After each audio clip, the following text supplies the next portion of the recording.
Bonsoir. Bonsoir tout le monde.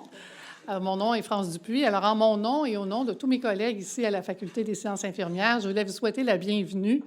Nous sommes vraiment très heureux et très fiers de vous accueillir pour cette occasion assez unique pour nous, finalement, c'est-à-dire qu'on a invité Mme Yolande Cohen à venir nous faire une présentation. Mme Cohen qui va recevoir un doctorat honoris causa demain de l'Université de Montréal. Mme Cohen est une historienne, professeure titulaire à l'UQAM. Et elle nous fait l'honneur de venir nous faire part un peu de ses travaux. Donc, on vous remercie très chaleureusement d'être présent ce soir. La conférence dure environ 30 minutes, puis il y aura peut-être un peu plus. Il y aura certainement une période de questions par la suite. Il y a des micros. Il y a un micro, en fait, au centre pour les personnes qui voudraient adresser des questions par la suite. Alors, je vous souhaite une très bonne soirée. Je vous présente Mme Francine Ducharme, qui est la doyenne de la Faculté des sciences infirmières, qui va vous adresser la parole.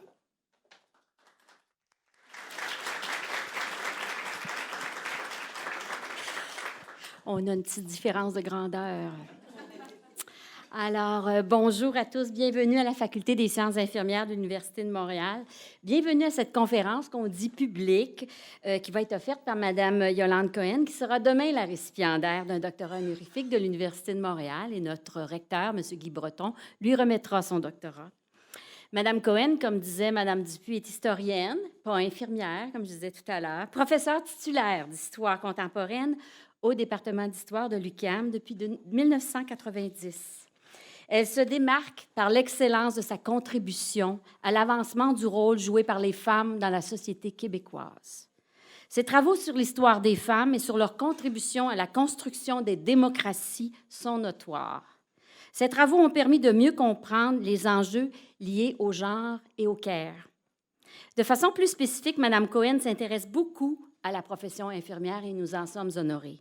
Une profession encore majoritairement féminine. Il y a de plus en plus d'hommes, mais elle est encore majoritairement féminine. Elle s'intéresse notamment à la question du prendre soin des autres, un travail qui fut longtemps gratuit, invisible et assigné majoritairement aux femmes. Un de ses ouvrages intitulé « Les sciences infirmières, genèse d'une discipline », écrit en collaboration avec une de nos professeurs titulaires, Mme Jacinthe Pépin, et avec aussi Mme Esther Lamontagne, je pense, qui est ici dans la salle. Oui, bonjour Esther. Bravo. Relate la naissance et les origines de notre faculté en analysant le rôle des femmes, des infirmières, des religieuses dans le développement des soins et services de santé au Québec. Mme Cohen a publié d'autres ouvrages sur le sujet de la profession infirmière que je vous invite à aller lire. Entre autres, le livre publié en 2000 intitulé « Profession infirmière, une histoire des soins dans les hôpitaux du Québec ».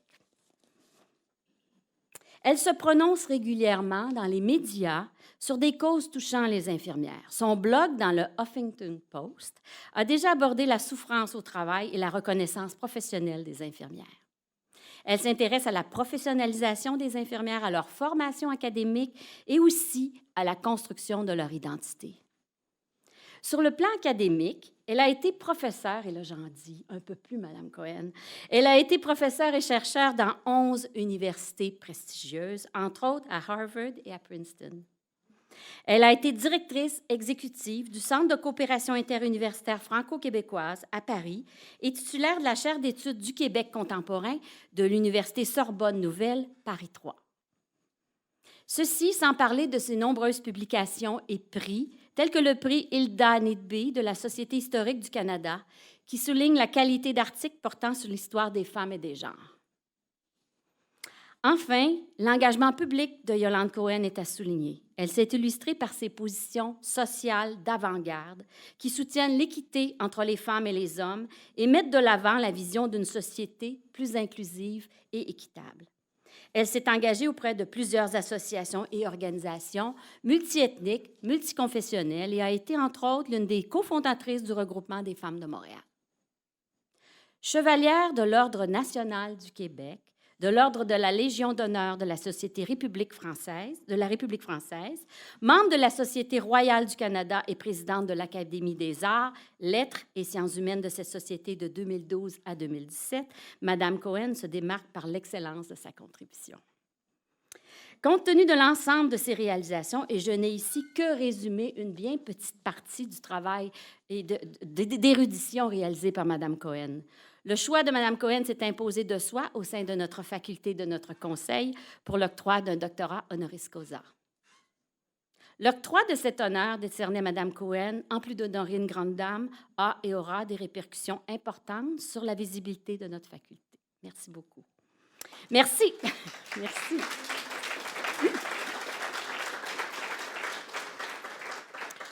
J'aime dire que nous sommes une très grande faculté, et non seulement une grande faculté, mais une bonne faculté, la plus grande faculté des sciences infirmières dans le monde de la francophonie.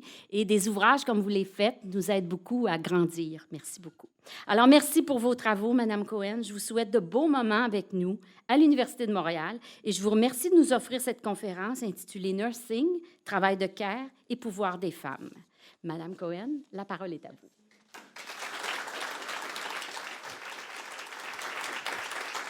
Merci infiniment. Merci infiniment. C'est un grand plaisir pour moi d'être ici ce soir et de vous remercier. Est-ce que le PowerPoint... Ah, il faut que j'appuie. Attendez, c'est pas eux, c'est moi. OK. Je vous laisse. Alors, écoutez, parce qu'il y a des remerciements dans le PowerPoint aussi, alors comme ça, je pourrais au moins ne pas me perdre. Je voudrais commencer par dire combien je suis reconnaissante à la Faculté des sciences infirmières d'avoir été à l'initiative de ce grand honneur qu'elle me fait en m'attribuant ce doctorat honorifique. Ce geste me touche énormément et je veux exprimer ici ma gratitude à toutes ces femmes. Merci. Voilà, c'est bon. À toutes ces femmes, des pionnières, à celles qui sont là aujourd'hui avec nous, à commencer par vous, Madame la doyenne Francine Ducharme, par les membres du conseil de la faculté, que je remercie infiniment, qui mettaient toute votre âme dans le développement de la discipline des sciences infirmières, cette voûte centrale de la profession. Je voudrais aussi souligner que notre travail sur l'histoire de la faculté est né d'une rencontre formidable avec Suzanne Kerouac, dont le décès récent m'afflige énormément, alors que je m'apprêtais à lui dire combien elle fut une visionnaire avisée quand elle m'a proposé, avec Esther Lamontagne, de nous associer à Jacinthe Pepin et André Duquette pour réaliser l'histoire de la faculté et des sciences infirmières. Aujourd'hui, ce travail interdisciplinaire sur une institution et les sciences qui y sont enseignées m'apparaît particulièrement novateur, car en lisant les travaux récents réalisés en France, en Suisse ou en Belgique sur la formation infirmière, on considère, et je considère, que cette faculté est une institution tout à fait exceptionnelle dans le monde francophone, par son rôle essentiel dans l'affirmation de l'autonomie d'une institution d'enseignement des sciences infirmières et par l'étendue de son rayonnement international.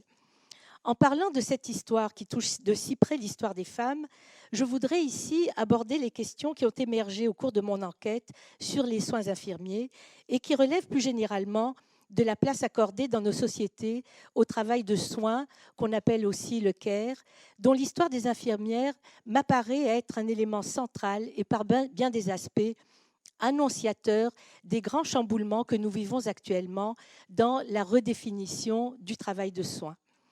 Au cœur des grands débats féministes, le travail de soins ou de care oppose différentes façons d'interpréter l'accès des femmes aux professions, à l'éducation, au travail et donc au pouvoir.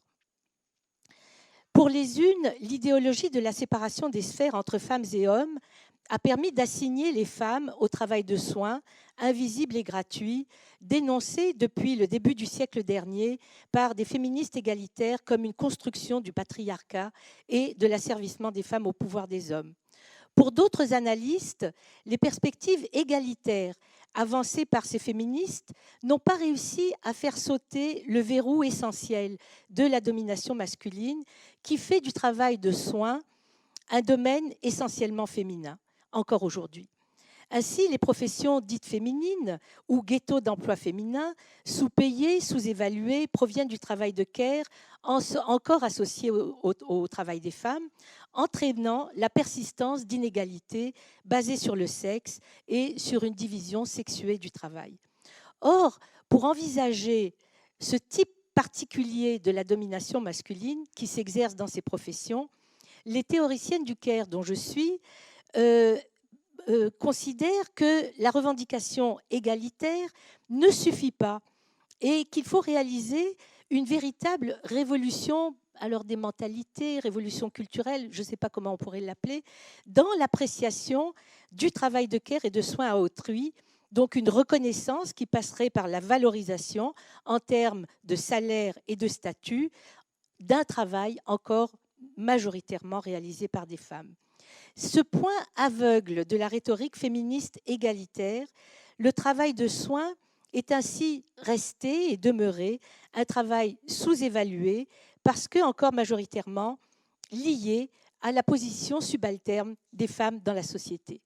Or, il me semble que depuis une trentaine d'années, et peut-être un peu plus, dépendant des endroits, on assiste partout dans le monde occidental à une transformation de ce travail de soins qui n'est plus, bien sûr, depuis longtemps gratuit et charitable, mais qui est devenu un travail marchand, qui, par le biais d'entreprises de services à la personne, occupe une place très importante dans l'économie, mais à un niveau toujours subalterne et encore relativement occupé par des femmes, même si ce travail n'est plus ni gratuit ni charitable. Et c'est donc dans ce contexte que la réflexion sur le travail de soins m'apparaît comme une question cruciale qui a été largement déterminée par l'organisation sexuée du travail et des professions et justement peut nous faire apparaître des modalités d'analyse inusitées et utiles pour l'avenir. À ce titre, l'histoire de la profession infirmière me semble très éclairante. Le travail de care, qui relevait presque exclusivement des organisations religieuses et charitables au XIXe siècle, a été considéré comme l'apanage exclusif des femmes sous la pression d'organisations patriarcales, comme les églises et les États, qui y voyaient l'intérêt de garder un travail gratuit et charitable. En face de ces institutions de pouvoir, grand pouvoir, l'Église et l'État, c'est le pouvoir central, des organisations philanthropiques de femmes avaient une marge de manœuvre étroite qu'elles ont utilisée pour faire reconnaître des savoirs féminins comme des fondements des nouvelles professions féminines, comme les sciences infirmières, comme les infirmières. Dans un système de santé qui était alors en pleine réforme, je parle de la fin du 19e, début du 20e siècle, alors que les médecins négocier leur propre autonomie face aux institutions hospitalières, qui, je vous le rappelle, étaient presque toujours la propriété de communautés religieuses de femmes au Québec. C'était vraiment entre leurs mains que les grandes institutions existaient. Les infirmières arrivaient en dernier dans la hiérarchie extrêmement stricte qui régnait alors dans ces institutions. Ainsi, dans le domaine ancien du soin aux malades et des personnes vulnérables, le métier d'infirmière se construit à partir d'une relation étroite qui va être faite entre le genre féminin et ce qu'on appelait alors la vocation d'infirmière, revendiquée aussi d'ailleurs par les pionnières du nursing comme fondement de la profession. Malgré les grandes réformes du nursing à la fin des années 40 et la volonté affirmée de ces porte-paroles d'en faire une profession mixte, ouverte aux hommes, l'histoire de la profession infirmière témoigne de la difficulté de cette transformation et de l'étroite association, encore aujourd'hui, des savoirs infirmiers au savoir-faire, savoir-être et maintenant aux sciences infirmières établis sur une vision genrée du travail de soins. Or, pour plusieurs analystes, la persistance de la domination de la profession infirmière dans le réseau de la santé viendrait de la difficulté de l'extraire de son ancrage féminin ou, et c'est aussi une possibilité, de notre incapacité collective à développer des pratiques non genrées du travail de soins. Et à ce titre, je pense qu'on a tous plus ou moins cette responsabilité, mais c'est une responsabilité collective et du système dans lequel nous vivons. À cet égard, la composition actuelle d'une profession encore à 85% féminine, alors ça dépend, en Grande-Bretagne, il y a 11,4% d'hommes dans la profession, mais ça dépasse jamais 15% de la profession, suscite de nombreuses interrogations sur les façons de dépasser ces cloisonnements professionnels avec tous les problèmes que cela implique du champ de pratique propre, de statut, de salaire, de reconnaissance. Et même si le nursing n'est pas la seule profession confrontée à ce type de problème, la majorité des fonctions, professions qui relèvent du soin aux autres, du souci, de la relation d'aide, du souci des autres, s'inscrivent dans des constructions sociales fortement genrées qui renforcent les différences sexuelles du féminin et du masculin, et dont la profession d'infirmière est peut-être celle qui peut, par son histoire, mais aussi par l'orientation qu'elle a prise ces dernières années, nous indiquer les voies à suivre pour dépasser ces anciennes assignations sexuées au travail de soins. Le travail qui a été fait par la faculté et par les infirmières a été particulièrement important, et c'est sur ça que j'ai choisi de revenir sur les débuts de cette histoire. C'est parce qu'elle me semble encore aujourd'hui peu connue et ses enseignements extrêmement pertinents. Car en identifiant les éléments qui ont conduit à faire du care la clé de voûte de cette profession, on voit l'importance à la fois des organisations de femmes dans les changements majeurs qui ont eu lieu dans la société et qui s'en viennent, dont l'autonomie de champ de pratique, par exemple, pour les infirmières praticiennes spécialisées, nous donne un exemple tout à fait probant encore aujourd'hui. Le cas québécois, que j'ai particulièrement étudié dans son contexte canadien, permet d'identifier plusieurs éléments qui ont conduit à faire du care le fondement des sciences infirmières et de la profession.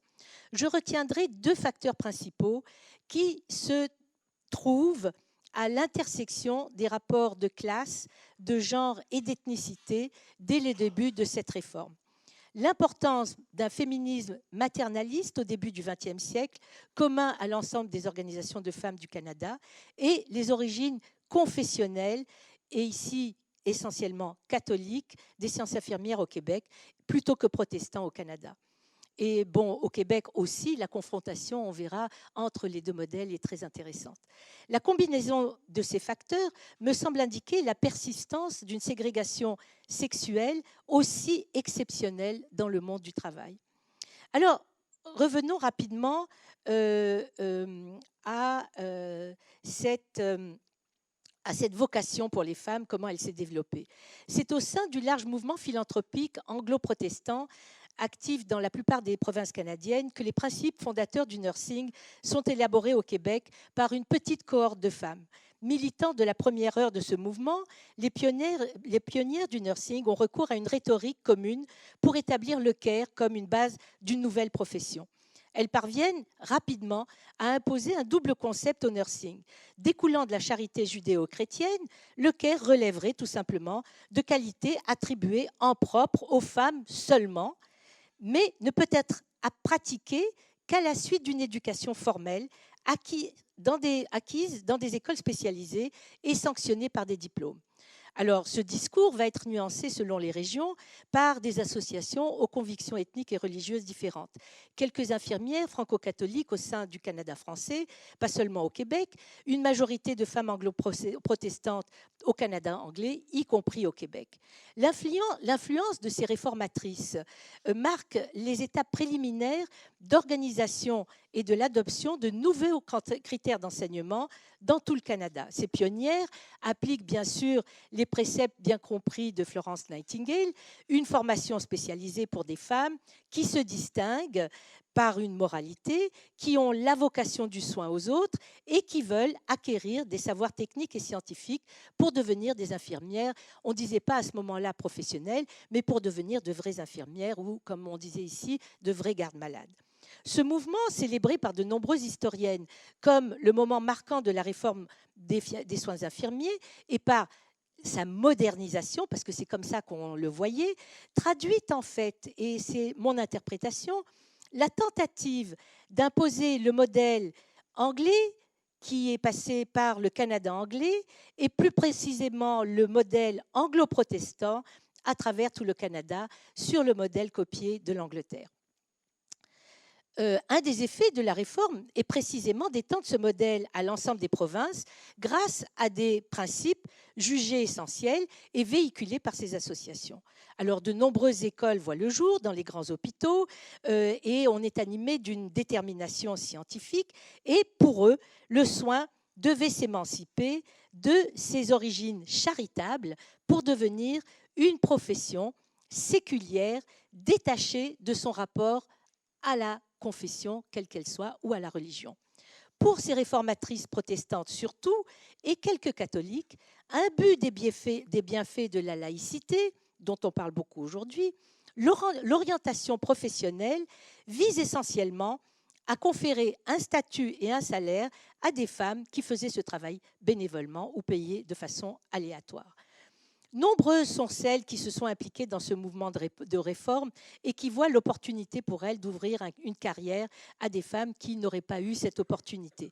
Elles considèrent à ce moment-là, et je suis désolée d'utiliser encore le mot nursing, mais c'était un mot qui s'était vraiment imposé comme étant, justement, avec le modèle Nightingale, c'était le modèle du nursing, il était adopté partout, on ne parlait que du nursing, jusqu'aux années 40 au moins.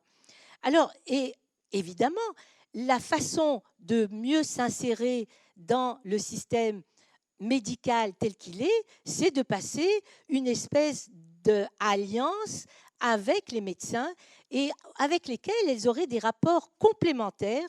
Donc, les savoirs infirmiers seraient des savoirs propres et conçus de façon autonome, tandis que les pratiques infirmières dépendraient du diagnostic médical.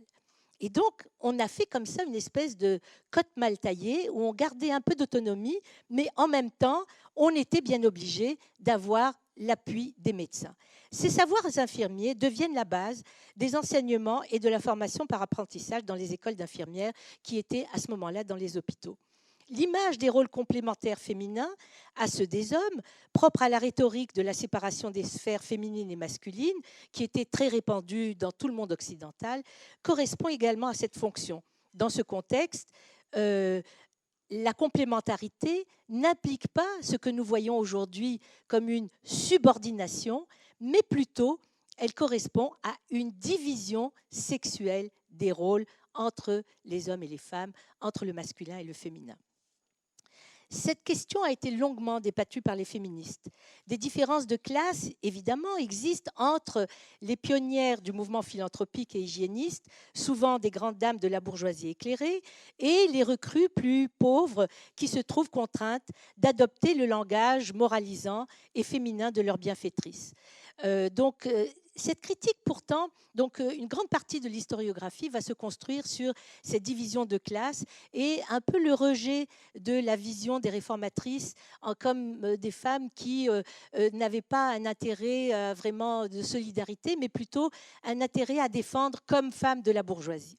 Alors, cette critique, je l'ai un peu nuancée, et enfin, moi, je ne l'adopte pas tout à fait, cette critique, parce que cette évaluation ne tient pas compte vraiment du rôle du care, que ces femmes ont ajouté comme un ingrédient essentiel dans la réforme des soins. Le processus de reconnaissance sociale du care comme élément distinctif de la pratique et de l'enseignement du nursing va ouvrir une brèche immense dans le système de santé et plus largement dans le monde du travail pour toutes celles qui vont s'en réclamer. Ça va des infirmières qui étaient les premières, mais qui vont être suivies très rapidement par les travailleuses sociales, les hygiénistes, etc. Mais pour que cette reconnaissance du care soit véritablement prise en compte comme pouvant légitimer une profession, eh bien, il fallait débarrasser le care de ses vestiges religieux.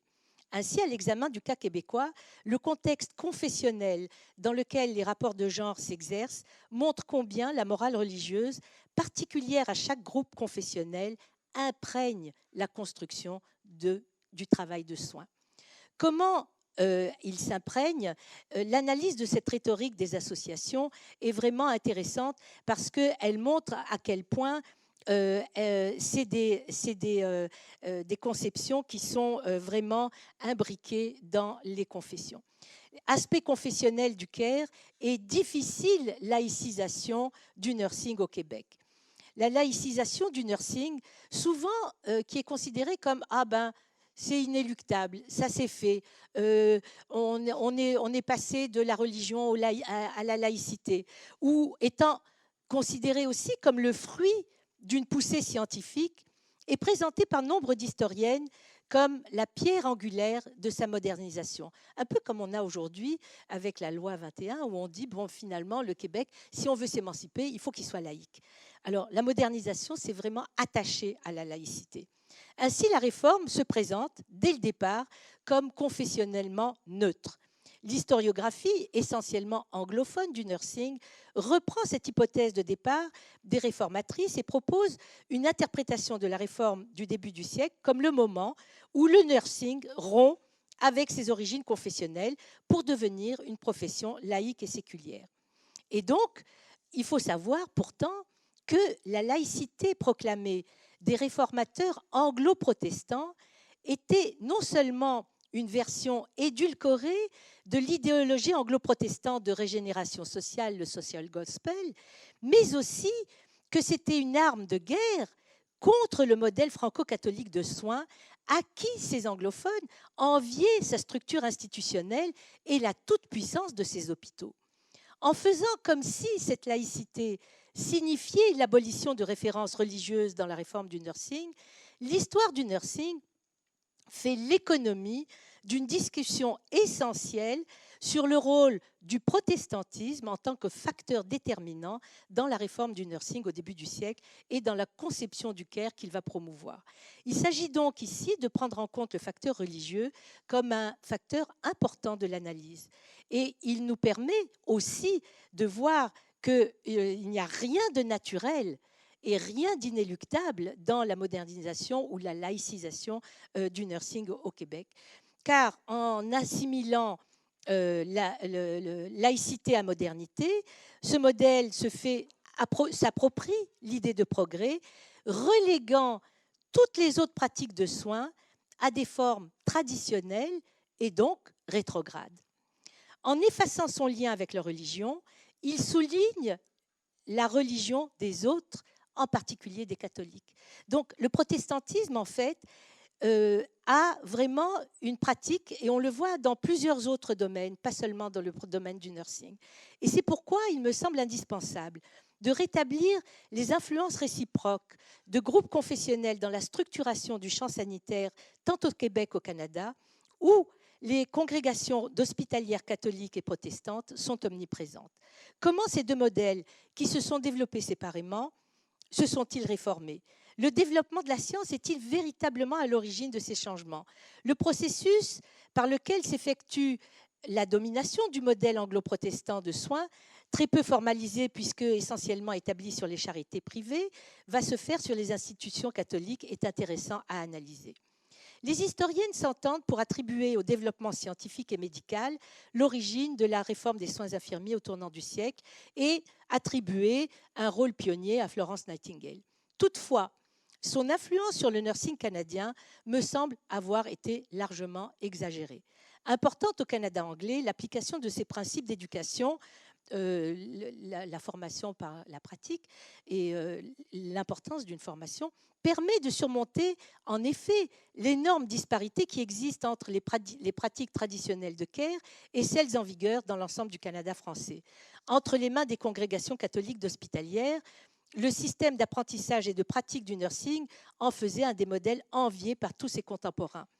Les congrégations de soignantes catholiques, éduquées, dévouées, avaient mis en place un système très efficace de soins infirmiers au sein des premiers hôpitaux fondés au Canada français. Il suffit de voir le rôle des ordres religieux dans la construction des grands hôpitaux comme les Hôtels-Dieu de Montréal et de Québec, l'apport de leur expertise dans le traitement des patients et de l'assistance aux pauvres. Très vite, leur expertise en tant que fondatrice propriétaire ou gestionnaire d'institutions de santé est reconnu et apprécié. Le modèle hiérarchique, calqué sur celui des communautés religieuses catholiques, y est dominant, bien sûr, de même que l'idéologie de la charité chrétienne aux plus démunis. Mais au contraire des sociétés protestantes, qui laissaient cette activité de soins aux organisations philanthropiques et à la bonne volonté des élites, le caractère systématique et l'institutionnalisation des soins dans le milieu catholique est frappant.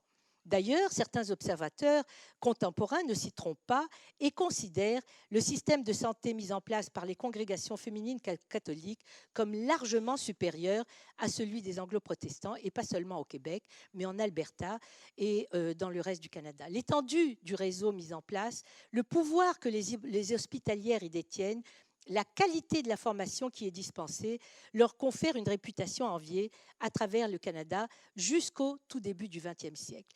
Mais alors, vous allez me dire, mais alors comment on en est arrivé à justement inverser ce processus? En fait, j'y vois une professionnalisation à deux vitesses et des résistances au care sans religion. Les deux modèles que je viens d'évoquer, modèle anglo-protestant et franco-catholique, partagent la même vision du nursing, inspirée de la charité chrétienne et du dévouement féminin. Les processus, toutefois, qui mènent à la reconnaissance des soins infirmiers comme profession diffèrent radicalement dans les deux milieux. Pour les anglo-protestants, et je généralise rapidement, mais c'est simplement pour donner un exemple rapide, l'alliance contractée avec les élites médicales garantit en quelque sorte l'adoption du modèle professionnel par l'ensemble du mouvement philanthropique, ce qui explique l'affiliation des écoles supérieures d'infirmières aux facultés de médecine, à McGill par exemple. Il y a comme une espèce de solidarité, d'organisation conjointe qui se fait et qui se mobilise pour définir la professionnalisation et établir les rapports entre les deux. Au contraire, ce modèle est rejeté et redouté par les élites franco-catholiques, soucieuses de maintenir leur autonomie à l'égard des médecins en particulier, mais néanmoins enfermées dans un carcan communautaire hiérarchique. Les congrégations hospitalières, alors pas toutes, mais elles vont adopter un modèle holiste, corporatiste, où elles peuvent garder le contrôle sur l'accès à la profession en se dotant d'organismes internes de représentation, syndicats, associations professionnelles, sous leur contrôle direct et souvent en conflit les uns avec les autres. Le manque de cohésion de ce modèle, plus ou moins laïcisé selon qu'on se trouve à Montréal ou à Québec et selon les congrégations, et l'appui de certaines élites éclairées à la réforme, qui d'ailleurs sont accusées par le clergé d'être acquises aux idéaux anglo-protestants, fera vaciller le modèle franco-catholique qui va succomber finalement sous les coups de boutoir de l'universalité de la réforme inspirée par Nightingale et son émule Fenwick et véhiculée par les sociétés anglo-protestantes. La volonté d'établir une éducation formelle dans des institutions séparées des associations charitables, la mise en place d'associations professionnelles autonomes avec leur revue, la fameuse revue dont je vous parlais tout à l'heure, comité de déontologie indépendant, l'égalisation de la profession par l'enregistrement, vont constituer les trois étapes majeures de cette professionnalisation des soins infirmiers, une professionnalisation qui se fait un peu sur le modèle de la professionnalisation des soins médicaux. À Montréal même, les pionnières obtiennent l'appui des médecins et des grands hôpitaux anglo-protestants, et face à elles, les institutions hospitalières catholiques apparaissent crispées sur leurs privilèges, fermées aux laïcs et hostiles au pouvoir concurrent. Ainsi, contrairement à ce qu'on en a dit, ce n'est pas par opposition à la science ou à la médecine qui ont toute l'attitude pour se développer dans les hôtels-dieux, par exemple, que le modèle franco-catholique va perdre du terrain. Mais en fait, c'est à cause de son opposition initiale à la déconfessionnalisation du care et donc à sa professionnalisation.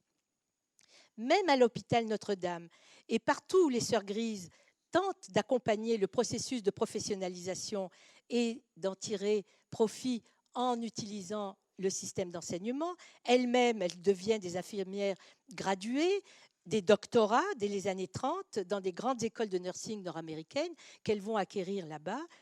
Pour elles, néanmoins, le processus de laïcisation et de professionnalisation va être lent, douloureux, car pour ces dernières, le Caire reste étroitement relié à la vocation religieuse et féminine. On voit que ce mouvement donc oppose des visions différentes du travail infirmier dès début du XXe siècle, à la veille de la Seconde Guerre mondiale. Deux grands types d'organisations de nursing se retrouvent en présence au Québec, et c'est là la très grande originalité du modèle québécois. L'un, qualifié de traditionnel et inspiré du modèle franco-catholique, est basé sur une vision confessionnelle du Caire. Diversifié car il dépend étroitement de chaque congrégation, ce modèle offre une formation interne aux hospitalières, mais il est entièrement confessionnel et permet peu de carrière aux laïcs, du moins initialement. Ce sont essentiellement des religieuses qui pratiquent, enseignent et exigent la vocation que l'on verra devenir des professionnels du nursing, avec quelques laïcs célibataires dans les années 20. La proportion laïque-religieuse ne commence à s'inverser dans la profession qu'après les années 40. De son côté, le modèle anglo-protestant semble avoir débarrassé le Caire de toute référence à la religion, et son attrait réside dans son recrutement relativement ouvert à toutes les femmes. Certes, seules les jeunes femmes de haute vertu pourront-elles accéder aux écoles d'hôpitaux pour y être formées par des matrones ou des infirmières graduées provenant des grands hôpitaux nord-américains et canadiens. Les profils de carrière y sont plus flexibles et, de fait, jusqu'aux grandes transformations dues à la Deuxième Guerre mondiale, le nursing, pour les deux camps, est une affaire d'une petite élite de femmes religieuses et célibataires au Canada français, blanches et éduquées au Canada anglais. Dans les deux modèles, on le voit, les caractéristiques de genre et de religion ont été intégrées au sein même de la fonction de care, dont l'apprentissage est désormais essentiel pour être habilité à donner des soins aux autres. Alors, il faut élaborer davantage sur la question du care. La bataille, comment dégenrer le care ou enlever du care son assignation au féminin? Si c'est encore au sein d'associations philanthropiques que sont élaborés les fondements du care, la question qui se pose pour les secondes et troisièmes cohortes d'infirmières formées en leur sein, c'est la place que le caring va occuper dans la professionnalisation.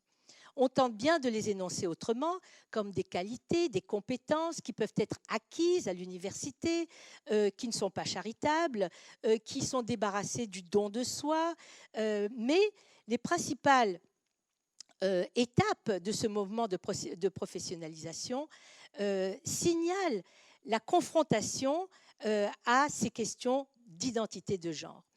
Au Québec, la confrontation de ces deux modèles de care présents au Canada rend l'histoire de la professionnalisation particulièrement originale.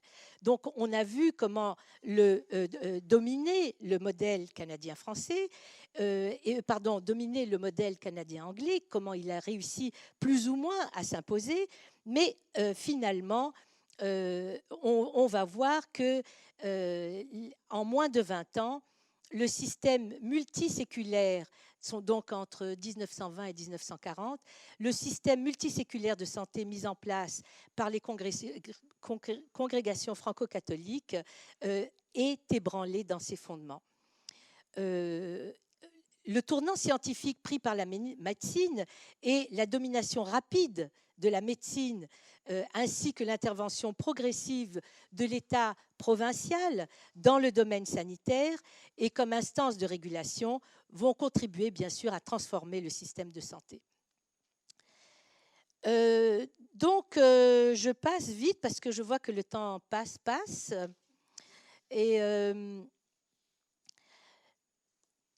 on a beaucoup insisté sur la résistance des congrégations catholiques à la nécessaire modernisation du système de santé, d'où l'importance de le réformer. Et donc, on va voir du côté des réformateurs, des médecins éclairés, des philanthropes et surtout ces pionnières du nursing qui sont celles qui nous ont vraiment légué cette faculté. Si l'on étudie de près ce modèle, on voit bien que ce n'est pas tant le fait religieux qui pose problème que l'hégémonie du système mis en place par les franco-catholiques. Au contraire de ces institutions structurées et pratiquement fermées aux laïcs, finalement, les médecins et les infirmières catholiques vont tenter justement de garder et de réformer leur propre système. Le meilleur exemple de cette transformation du système de soins franco-catholique est celui qui est donné par les Sœurs de la Charité ou Sœurs Grises, qui sont les fondatrices de l'Institut Marguerite Diouville, qui a donné naissance à la Faculté des sciences infirmières de l'Université de Montréal, où nous sommes. Ces femmes, et je veux ici saluer la présence de la supérieure des Sœurs Grises, qui est ici avec nous de Montréal, Sœur Aurore Larkin, et Sœur Nicole Fournier, pionnière à l'accueil Bonneau, qui sont de véritables féministes, nous ont vraiment ouvert la voie et ont permis l'établissement précisément d'un système d'enseignement du nursing et de sciences infirmières. Elles vont prendre rapidement une place centrale dans le réseau catholique d'éducation supérieure en sciences infirmières aux États-Unis et au Canada. Leur engouement pour une éducation basée sur l'alliance de la charité et de la science a longtemps dominé le milieu de l'enseignement supérieur en nursing au Québec, annonçant les grandes réformes de l'enseignement des savoirs infirmiers des années 50, où finalement les savoirs féminins vont disparaître au profit de savoirs en sciences biomédicales et en sciences humaines. Mais déjà, ils avaient pavé la voie à cette transformation. Leur adoption aussi des principes de professionnalisation des soins a également permis de placer une grande partie de leurs membres et de leurs diplômés, souvent laïcs, à des postes de pouvoir et donc de transmettre comme directrice de soins infirmiers, gestionnaire de grands hôpitaux, à Notre-Dame par exemple, ou comme enseignante dans les écoles, à vraiment transmettre cette éducation de façon très importante et très rapide. Elle contribue, et c'est je crois aussi un des aspects qui est rarement souligné, à la forte mobilité sociale de jeunes filles venant souvent de milieux ruraux, défavorisés, et qui s'engagent dans des carrières fulgurantes au sein de la communauté d'abord, puis très rapidement ensuite, dehors, comme en témoigne la carrière d'une de leurs étudiantes laïques. On en a parlé souvent, Alice Girard, première doyenne de la faculté de nursing. Vous nous excuserez, ce n'est pas la bonne note, mais c'est bien Alice Girard qui est là au téléphone et qui montre à quel point on voit cette femme extrêmement active et qui a été la première doyenne d'université au Canada. Donc, on voit l'importance de cette transformation au sein du système. Ici, les distinctions de classe dont on a parlé tout à l'heure, qui jouent de façon importante dans le secteur anglo-protestant, opposant l'élite aux infirmières sous-payées et peu qualifiées, ne sont pas du tout du même ordre dans le secteur franco-catholique, au moins jusqu'avant 1947. Et c'est pourquoi il est difficile de dire si la professionnalisation du nursing représente l'imposition de la domination des femmes des classes bourgeoises sur les femmes moins nanties, ou si au contraire, et ça serait plus mon interprétation, elle a permis à un plus grand nombre de femmes d'accéder à une profession reconnue et valorisée. Et pour moi, ce débat, il est plus ou moins clos, mais on peut le rouvrir. Si l'origine de classe des infirmières a joué un rôle important dans l'arrimage de la profession dans les classes moyennes, les variables de religion et de genre ont joué, me semble-t-il, un rôle encore plus déterminant dans la transformation de la vocation à la profession. En fait, on le voit, les modalités de fusion ou de disparition des origines religieuses vraiment disparaissent vraiment avant 50. Ce qui résiste, à mon avis, encore, ce sont les caractéristiques féminines du travail de soins, non pas dans l'enseignement des savoirs infirmiers, où il me semble qu'elles ont été intégrées et effacées depuis les années 50, parce que par le travail très considérable, justement, qui est fait dans des institutions de haut savoir comme ici, mais cette résistance subsiste dans la représentation sociale symbolique du rôle de l'infirmière et du travail de care. Alors, ça nous permet d'arriver... ah ben là... Non, ben là... à notre épilogue. Un paradoxe du pouvoir des femmes ou comment dégenrer le care ou rendre le travail de soins moins associé au féminin. Ce changement se produit, et ces années de réforme lèguent un autre héritage à la profession infirmière et des savoirs relatifs au care. Cette expertise, adroite combinaison de morale, de connaissances biomédicales, va être à la base de l'enseignement des sciences infirmières. Progressivement, la morale est remplacée par l'enseignement des humanités, des sciences sociales et des sciences pour prendre une place accrue dans l'enseignement. À partir de 1950, date à laquelle la mixité de la profession devient le discours officiel de l'association, l'identité féminine du nursing gêne celle qui le pratique. Parallèlement à l'effort déployé en faveur de la laïcisation du nursing, les infirmières ne veulent plus d'une expertise qui soit si collée au genre, d'une expertise qui soit sexuée.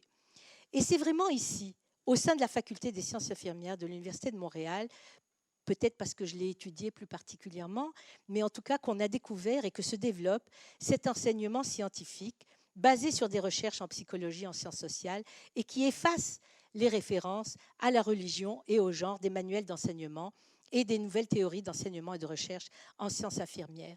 Cet important travail de refondation des savoirs infirmiers fait depuis l'objet de nombreuses études, tant ici avec les travaux de Francine Ducharme, de Jacinthe Pépin, de Micheline Dallaire, de Marie-Claude Tifo, d'Olive Goulet, Nicole Rousseau pour le Québec, Pauline Paul, Lynn Kirkwood pour le Canada, Séverine Piliou pour la Suisse, et j'en passe. Nous avons aussi montré dans notre ouvrage que les savoirs féminins, ce qu'ils devaient aux théories du care, et je veux remercier à nouveau Jacinthe et André et Esther, bien sûr, d'avoir eu ce grand plaisir à travailler sur une chose que je n'aurais pas faite toute seule. Je serais restée dans mes petites archives, je crois. J'aurais pu continuer à travailler sur la profession, mais là, vraiment, sur les savoirs infirmiers, j'ai beaucoup appris de vous.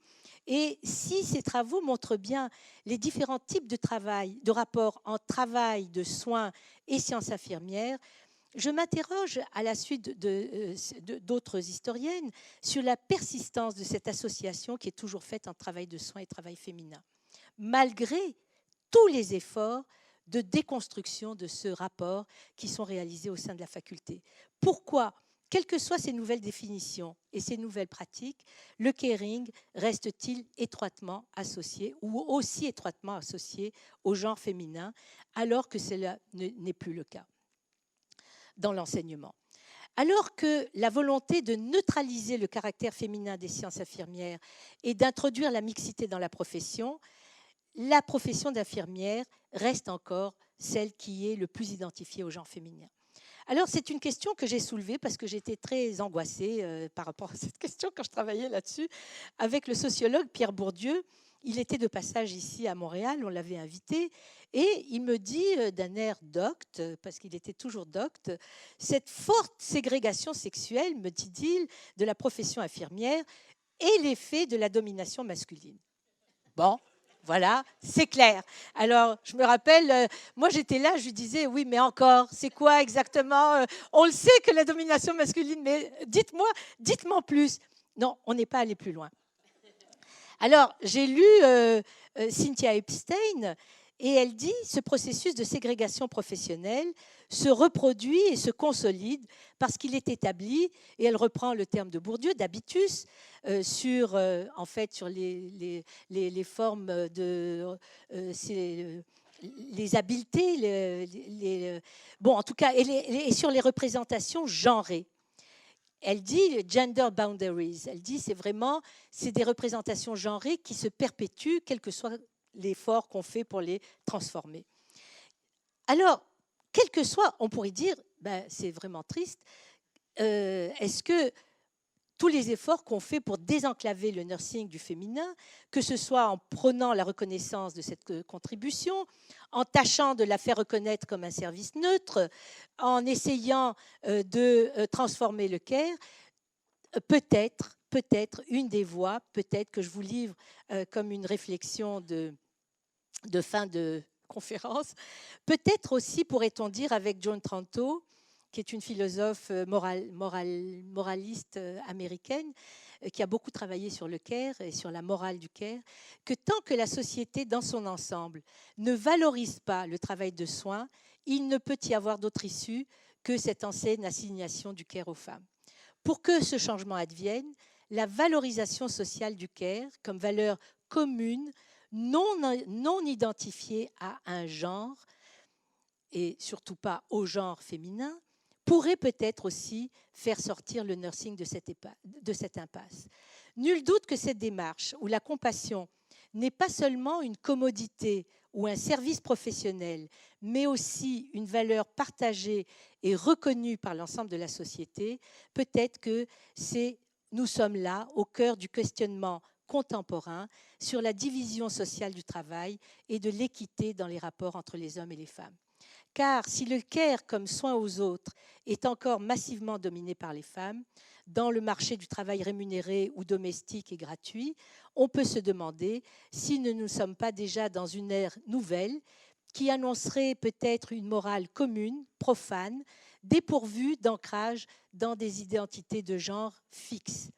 Ce qui me fait espérer un tel avenir, la petite révolution que nous avons vécue dernièrement, de la reconnaissance de l'autonomie de pratique des infirmières praticiennes spécialisées, ces femmes qui d'ailleurs acquièrent leur diplôme dans cette faculté, qui ont fini par faire reculer les corporatismes nombreux et variés qui nous entourent et donner tout son sens à l'équipe de professionnels du soin qui, d'ailleurs, pour la plupart, sont aussi des femmes. Merci infiniment de votre...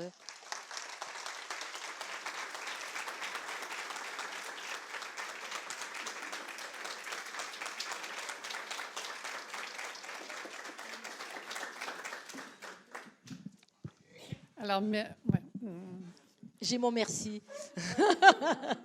Merci infiniment à vous, Madame Cohen, pour cette conférence vraiment très, très inspirante. Il y a beaucoup de choses à retenir de tout ce que vous nous avez dit. Il y a sans doute aussi beaucoup de questions qui peuvent être posées. Je me demande si dans la salle, il y a des personnes qui auraient des questions pour Madame Cohen. Oui, vous. Attends. Il y a quand même des hommes qui sont des infirmières. Alors, comment est-ce que ça entre dans votre histoire? Eh bien, il y en a, mais ils ne sont pas plus que 10%. Ils ne sont pas plus que 10%. Oui, mais... Oui. Donc, ça fait une profession qui est quand même dominée par les femmes. Ça, c'est évident, mais quand même, il en faut aussi des hommes pour certaines conditions. Oui. Non, non, absolument. Moi, je serais pour qu'il soit la moitié même. Non, absolument. Oui. Et en tout cas, merci énormément pour votre discussion très passionnante. Merci. Sur cette question de scission dans la société. Merci. Merci. Est-ce qu'il y aurait d'autres personnes qui auraient des questions? Je vous en prie, soyez à l'aise. Hein? Je pense que Madame oui. Cohen... Oui, est-ce que vous voulez le micro, Madame Salon? Oui, on peut leur donner le micro. Mais en fait, c'est une grosse question que j'ai. En vous écoutant, je voyais la bataille des femmes, des infirmières, des femmes de sciences qui ont travaillé fort pour faire reconnaître les sciences infirmières, créer une faculté de sciences infirmières. Mais malgré tout, la réalité francophone, c'est un legs de la France. Hein. On a la formation francophone, mais au Québec, on a eu la chance aussi d'être un peu influencé par les anglophones. Mais on a une particularité au Québec. Toute la francophonie est en marche vers l'accès à la formation universitaire. Oui. Au Québec, encore aujourd'hui, des femmes infirmières manifestent contre la formation initiale au niveau universitaire. c'est assez particulier dans un contexte de féminisation ou de féminisme avancé. Donc, je me demandais, nous, on se dit toujours les mêmes arguments, mais peut-être un regard extérieur, vous auriez une autre vision sur la situation. C'est vraiment une question vraiment importante, parce que je dirais juste d'abord, par rapport à la France, c'est pas tout à fait juste que la France, que le modèle québécois ait été influencé par la France. Franchement, moi j'ai lu les textes de Léonie Chaptal, etc., qui était la grande... mais on avait déjà un modèle ici qui était celui... Bon, évidemment, le modèle catholique, c'était un modèle... Bon, oui, ah oui, modèle catholique, culturel, francophone, tout à fait, tout à fait. Donc là, à ce niveau-là, OK. Alors, la France, ils ont énormément de difficultés à avoir des écoles dans des universités. Ah, mais oui, mais elles ne les ont pas. Tu sais, il y a eu une expérience qui a été faite dernièrement, puis l'école a fermé au bout de 30 ans. C'est catastrophique en France au niveau de la formation dans les universités. C'est une catastrophe. Ils ont essayé de faire toutes sortes de choses. Ils ont essayé d'avoir la première année commune pour les médecins et pour les infirmières. Ça n'a pas marché. Ensuite, ils ont essayé d'avoir des écoles d'infirmières parallèles. C'est catastrophique. Donc, en fait, le modèle qu'on a ici est un modèle où la tension entre les deux modèles, franco-catholique et anglo-protestant, évidemment, il n'existe plus maintenant tel quel, mais je vous dirais que dans les cultures d'hôpitaux, vous allez dans les hôpitaux et vous voyez la culture et vous voyez vraiment ce dont je veux parler, parce que ça se voit encore. La culture, ça ne part pas d'un hôpital. Bon. Alors, ça, c'est le problème que nous avons avec des gens, des femmes qui vont être, par exemple, contre l'avortement. C'est la même chose. Vous avez là des femmes qui ont une perspective militante contre l'avortement et qui vont défendre des choses qui sont contre elles-mêmes. Et je dirais que c'est peut-être pas la même chose que pour les femmes qui s'opposent à la formation initiale à l'université, parce qu'au Québec, on a cette question du cégep et des techniques infirmières. Et elles pensent qu'après tout, pourquoi pas, avec 3 ans de technique infirmière, pourquoi aller à l'université quand je peux sortir avec une technique infirmière? Pourquoi vous nous emmerdez avec tout ça? Alors, c'est vraiment compliqué et je dirais vraiment que je n'ai pas de réponse plus que celle-là à cette interrogation. Mais je crois que c'est une longue bataille de mentalité.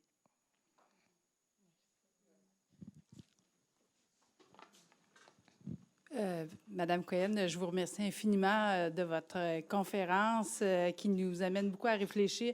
Une question, en fait, une réflexion un peu bête que je vais faire, mais j'aimerais quand même avoir votre point de vue parce que vous nous dites que la valorisation du soin, quand dans notre société, on valorisera le soin, ça va peut-être nous permettre d'être reconnus comme infirmières. Un peu, vous avez terminé de cette façon-là. Et je suis toujours surprise quand j'écoute la télé, bien que je ne l'écoute pas tant que ça, de voir qu'il y a des annonces. On voit maintenant toutes des annonces des médecins. Je ne ferais pas faire cette dichotomie-là, mais quand même, on prend soin de vous. Oui, oui. On prend soin de vous. Et ils prennent tous soin de vous, mais c'était pas dans le discours ça avant. Puis à chaque fois, je me dis, ils prennent. Donc, je sais pas où on s'en va, parce qu'avant, c'était plus, on vous traite. Oui. Et là, ils prennent soin. Là. Tout le monde prend soin de vous. Oui, oui. C'est dû à la féminisation de la profession médicale ou je sais pas trop. Mais je pense que oui. Évidemment, on ne va pas attendre que tout le monde partage la même conception du soin qu'on veut, mais je pense que nous sommes dans une période où, justement, il y a de plus en plus cette préoccupation à l'égard du soin. Et c'est un mot qui revient. Le care, même dans les idéologies féministes, est maintenant rentré. Alors, ça a pris du temps, mais comme une tendance féministe d'interprétation du monde, avec les théories du care, et donc qui ne sont pas justement genrées, pour enlever cette association entre le genre et le care. Et oui, et je pense qu'il y a de plus en plus d'efforts où on comprend que l'entretien, par exemple les mouvements écologistes, l'entretien, le rapport à la terre, le rapport à prendre soin de notre environnement. Alors oui, je pense que nous sommes dans une période où on peut voir cette valorisation apparaître. Oui. Mais aussi, je dirais que mon papier s'intéresse plus à une vision des infirmières un peu historique. Je pense qu'on a changé quand même beaucoup. Il y a une beaucoup plus grande reconnaissance. Les salaires des infirmières sont plus élevés. La position de l'infirmière dans l'équipe médicale, dans l'équipe de soins, parce que maintenant ça s'appelle comme ça, donc cette équipe de soins, elle est plus reconnue. Mais bon, néanmoins, on sait, je pense, vous savez, plus que nous, à quel point c'est une bataille de tous les instants. Oui, Madame, pardon. Oui, merci. Merci. Est-ce qu'on peut prendre soin de soi? Est-ce que vous voyez que le CARE va inclure la prévention ou est-ce que la prévention va prendre une tangente qui va être exclue de la formation? Parce qu'on voit bien que les CLSC ont été fondés pour faire de la prévention. Oui. Mais en fait, on n'a pas réalisé cette mission. Et là, on a l'impression qu'on nous enlève cette portion-là. Il y a des formations pour des professionnels en prévention. Oui, oui. Qu'est-ce que vous pensez du futur, oui, du care ou des soins? Ce que je vois, c'est que dans tout processus de professionnalisation, il y a un processus de spécialisation. Et même pour les infirmières, avant, les infirmières faisaient sans changement de la gestion, elles faisaient du soin au chevet, aux patients, elles faisaient tout. La formation. Après, les hygiénistes se sont séparés. Après, les gestionnaires se sont séparés. Donc, il y a un processus vraiment de spécialisation. Puis, les infirmières praticiennes spécialisées, c'est sûr que c'est un autre monde encore, complètement différent. Donc, je pense que ça va avec ce processus-là et je pense qu'il va y avoir des infirmières spécialisées en prévention. Ça va dépendre de l'offre. C'est vraiment...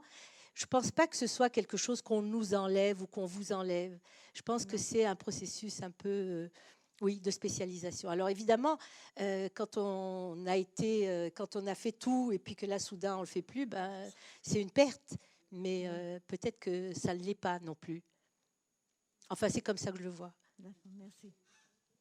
Il y avait la dame, là.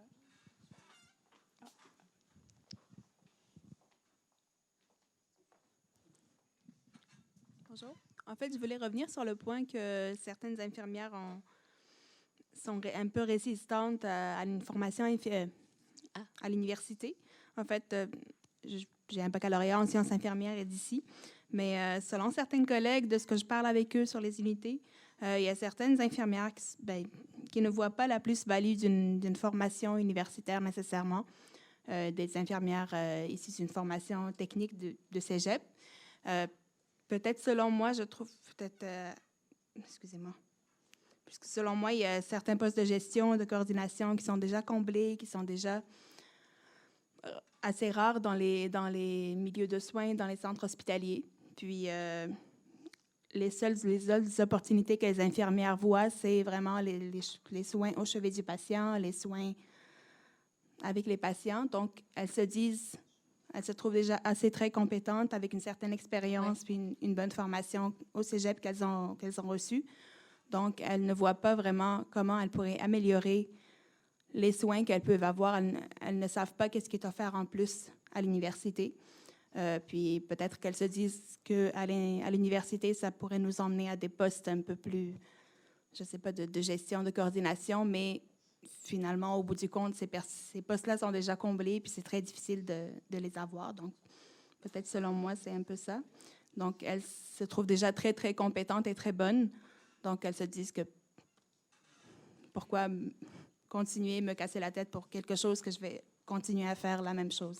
Puis la formation universitaire éloignerait l'infirmière du patient. C'est ça. Est-ce que c'est ce que vous voulez dire un peu? Oui. Dans la tête de certaines personnes? Dans la tête de certaines personnes, oui. Oui.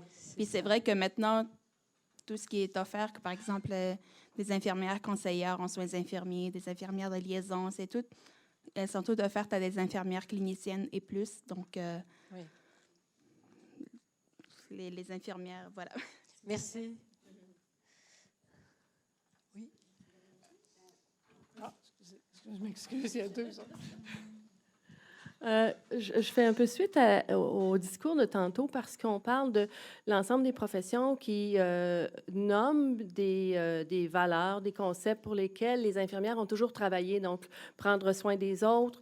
Et l'ensemble des professions maintenant se réapproprient des actions, des champs de pratique, je pense à prévention aussi, qui étaient initialement faits par les infirmières, mais dont les infirmières ne mettaient pas de mots dessus. Ouais. Donc, peut-être une avenue éventuellement dans la reconnaissance ou dans la façon dont s'approprier nos responsabilités comme infirmières et compétences et de mettre des mots. Et peut-être que dans l'histoire de la profession infirmière, on a peu mis les mots pour dire ce que l'on fait. Donc, c'est difficile de transmettre les savoirs quand on n'a pas les mots pour le dire. Et peut-être que c'est une avenue, je pense, pour que si on le dit, comme j'entendais des gens aujourd'hui qui disent « on va faire une science citoyenne ». J'ai dit, bon, écoutez, voilà. Et il me semble que ça fait assez longtemps que la profession infirmière et la discipline utilise ces façons-là, mais ne l'a pas nommé comme tel. Et en fait, les autres le nomment autour de nous. Et je pense que c'est notre responsabilité de dire voici ce que l'on fait et voici nos réalisations pour qu'on puisse vraiment que les autres le voient avant que les autres le prennent, ce que je peux dire. Oui, oui, tout à fait. Je pense qu'il y avait quelqu'un. Bien, il y avait Mme Bouchard là-bas, ensuite Mme Pepin. Il y a quelqu'un là-bas aussi. Merci, Mme Cohen, pour la présentation. J'ai trouvé ça vraiment très enrichissant. Je reviens un peu à ce que tu disais, José, tantôt au sujet des annonces publicitaires des médecins qui se veulent aussi caring. Puis ça, c'est un autre pan de la réflexion, je trouve. Il y a beaucoup de flou interprofessionnel, je trouve, en ce moment, parce qu'on parle des médecins qui vont faire des soins à domicile, alors que de façon traditionnelle, c'était souvent les infirmières qui allaient faire des soins à domicile, en soins palliatifs, entre autres, puis des suivis de maladies chroniques, des gens qui quittaient l'hôpital et puis qui sont soignés par des médecins maintenant, en tout cas dans les annonces publicitaires. Il y a peut-être quelque chose de politique là-dedans, parce que comme l'image des médecins était un peu affectée par toutes sortes de choses dernièrement, leur performance qui n'équivalait pas au salaire qu'ils faisaient, ou enfin à la rémunération. Alors tout ça, ça a donné une image un peu négative des médecins. Et puis là, j'ai l'impression qu'il y a un peu de récupération là-dedans, dans ces annonces publicitaires, qui me choque moi aussi dans un sens, parce que même si le caring n'appartient pas à des infirmières nécessairement. Mais il y a une autre chose que je trouve qui est intéressante, puis on l'a pas abordé, mais qui serait peut-être... Le care, là, c'est difficile. C'est pas quelque chose de facile, là. Et c'est quelque chose qui demande une formation. J'ai donné des cours de relations d'aide, et puis c'est pas facile d'entrer en contact avec la personne, de créer un climat de confiance, d'être empathique, d'être à l'écoute, de soulager la souffrance au plan moral. Toute la question de la spiritualité. Il y a tellement de choses là-dedans. C'est pas facile. Et puis, on a l'impression que quand on parle du care, ben oui, on se soucie de... Mais c'est pas ça, c'est pas juste ça. Il y a là une base importante au niveau de la formation. Puis, pour revenir à la formation, je trouve que c'est là aussi que le bac, moi, je trouve, fait une différence, à mon avis. Bon, en tout cas, on pourrait en parler longtemps parce qu'il doit se donner des cours. Il pourrait se donner des cours en relation d'aide aussi au cégep. Mais aussi, ce que je voulais ajouter, c'est tout ce flou interprofessionnel. Et on le voit vraiment beaucoup. Et là-dessus, il y aurait du travail à faire. Bon, en tout cas, j'en aurais long à dire. J'ai pris beaucoup de notes. Je vais aller vous voir, Mme Cohen. D'accord. Merci. Je pense qu'il y avait quelqu'un... Oui, OK.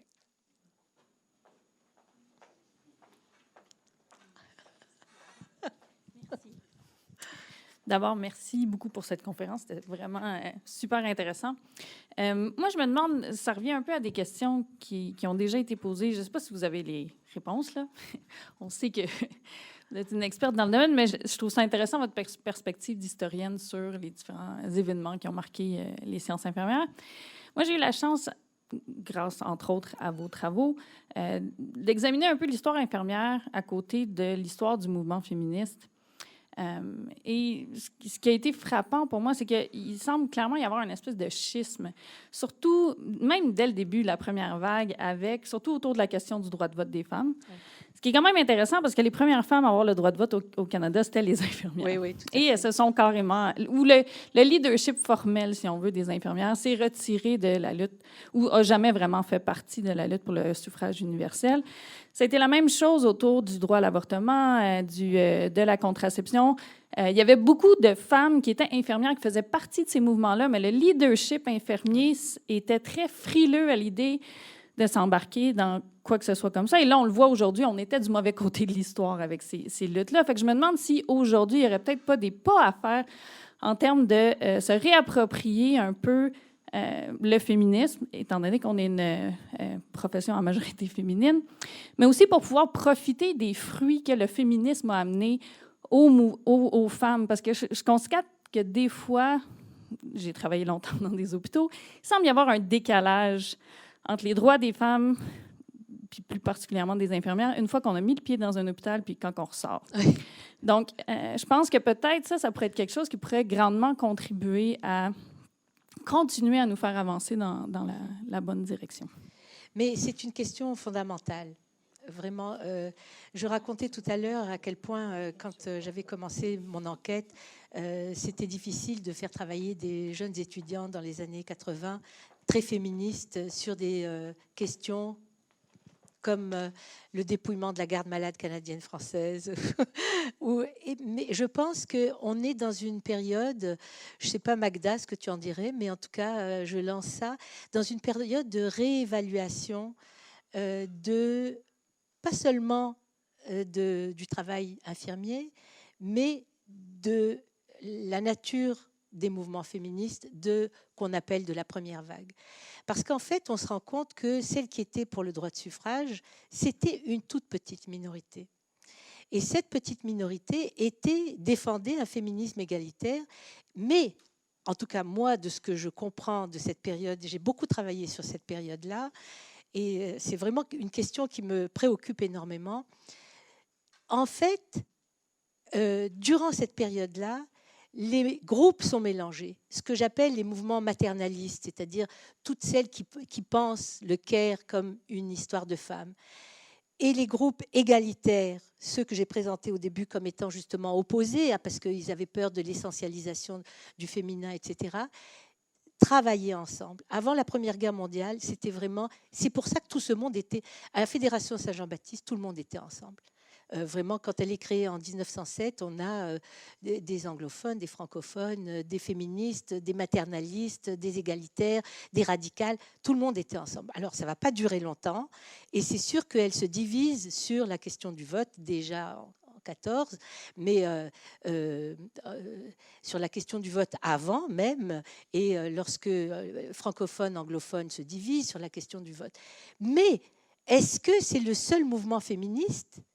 Voilà. Alors, donc, si on dit, ben là, les maternalistes aussi sont des féministes, ben là, on a des modèles de femmes infirmières, de femmes fermières, de femmes qui font d'autres choses et qui ouvrent un espace pour des femmes là où elles sont et qui est une étape vers l'émancipation de ces femmes-là.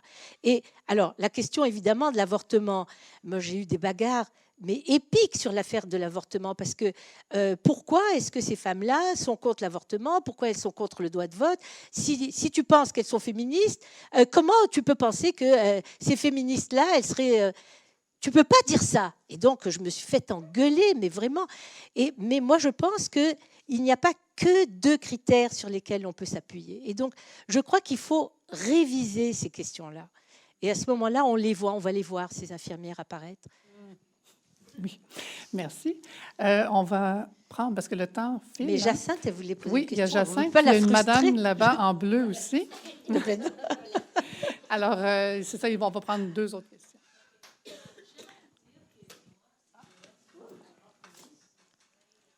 Ah.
Oui, la dernière question. Jacinthe. Merci Yolande pour cette très belle présentation.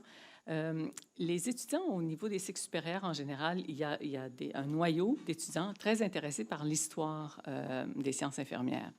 Comment intéresser ou quels sont les aspects de l'histoire qu'on devrait enseigner au niveau de la formation initiale et qui pourraient tracer leur identité ou les aider? Comment on fait ça et quoi? Et si tu n'as pas la réponse ce soir, on aura le temps d'en Mais reparler. oui, un prochain livre, Jacinthe, un prochain livre.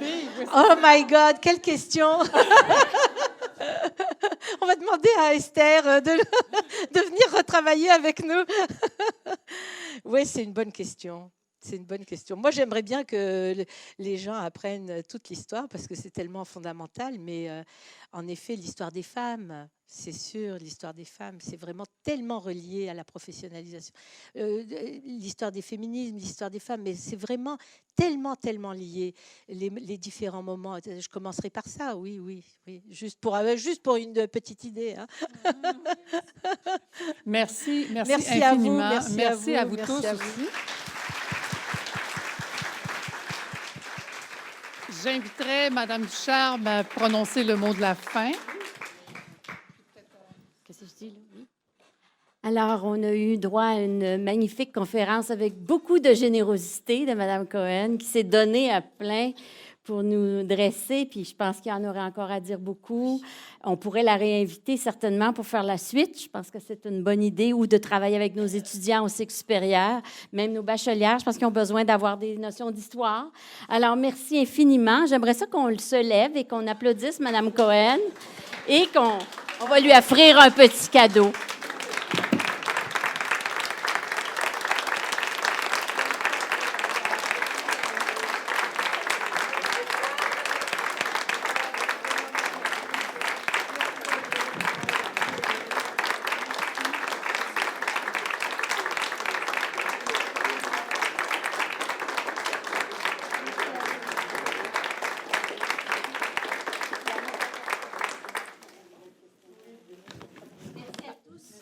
venue ce soir, d'avoir accepté l'invitation. Et Mme Cohen, demain, sera honorée par notre recteur à la grande collation solennelle des grades à 14 heures. Malheureusement, il y a 300 doctorats, il n'y a pas de place pour tout le monde. Elle aura ses invités de sa famille et je pense qu'elle a même une limite d'invités, mais parce que c'est vraiment l'événement de l'université très important, là, la collation des doctorats et des doctorats honorifiques. Et il y en aura 5, dont la seule femme.